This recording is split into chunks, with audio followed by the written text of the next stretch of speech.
Gomina Ademola Adeleke kọ̀wé kúrò nínú ẹgbẹ́ òṣèlú PDP. Ó kù wákàtí mẹ́rìndínlógún sí ètò ìdìbò abẹ́lé ẹgbẹ́ òṣèlú People's Democratic Party PDP. Ní ìpínlẹ̀ Ọ̀ṣun ni Gomina Ademola Adeleke ló máa kọ̀wé kúrò nínú ẹgbẹ́ òṣèlú náà.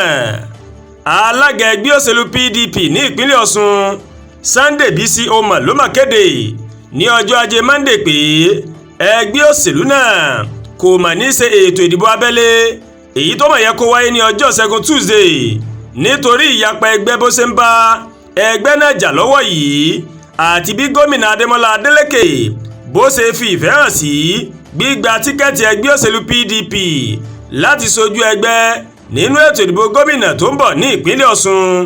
Ẹ̀wẹ̀ nínú lẹ́tà kan tí akọ̀wé ẹgbẹ́ òṣèlú PDP tó máa buwọ́lù tẹnumọ́ wípé ètò ìdìbò abẹ́lé láti yan ẹni tí yóò gbé àsíá ẹgbẹ́ òṣèlú nínú ètò ìdìbò gómìnà yóò wáyé o gẹ́gẹ́ bí wọ́n ṣe ti dábàá rẹ̀ ní ilé gbọ̀ngàn Atlantic Multipurpose Hall nílùú Òṣogbo.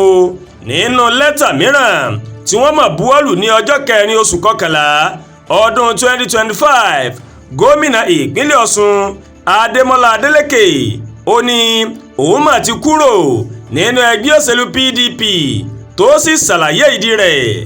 Lẹ́tà ọ̀hún tó mọ̀ kọ ránṣẹ́ sí alága ẹgbẹ́ òṣèlú náà ní wọ́ọ̀dù Ságbà nílùú Ẹdẹ.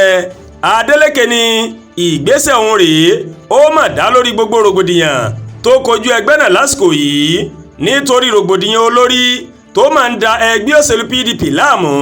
Mo ń fi àsìkò yìí kọ̀wé kúrò gẹ́gẹ́ bí ọmọ ẹgbẹ́ òṣèlú PDP lẹ́sẹ̀kẹsẹ̀. Mo dúpẹ́ lọ́wọ́ ẹgbẹ́ òṣèlú People's Democratic Party fún àǹfààní tí wọ́n mọ̀ fún mi gẹ́gẹ́ bí sẹ́nítọ̀ tó ń ṣojú Ọ̀ṣun West àti gẹ́gẹ́ bí gómìnà ìpínlẹ̀ Ọ̀ṣun.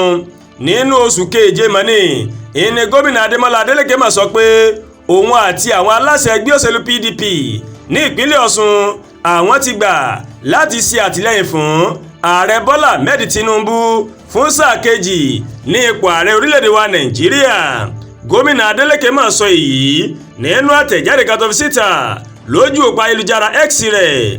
Nínú èyí tó mà ti sọ wípé òun àtàwọn atukọ̀ ẹgbẹ́ òṣèlú náà ní ìpínlẹ̀ Ọ̀ṣun àwọn máa ṣe ìpinnu yìí lẹ́yìn ìfikùnlukùn ọ̀pọ̀lọpọ̀ ọ̀sẹ̀ pẹ̀lú àwọn ọba aláyé, àwọn òṣìṣẹ́ ìjọba àtàwọn ìyálọ́jà àti bàbálọ́jà káàkiri ìpínlẹ̀ náà.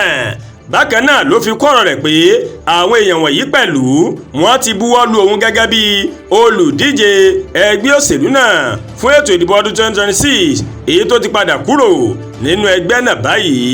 Adúàgbà Olúwatóyìn ló ń kàròyìn sí létí o láti kàn ní eyayorubaworldtv.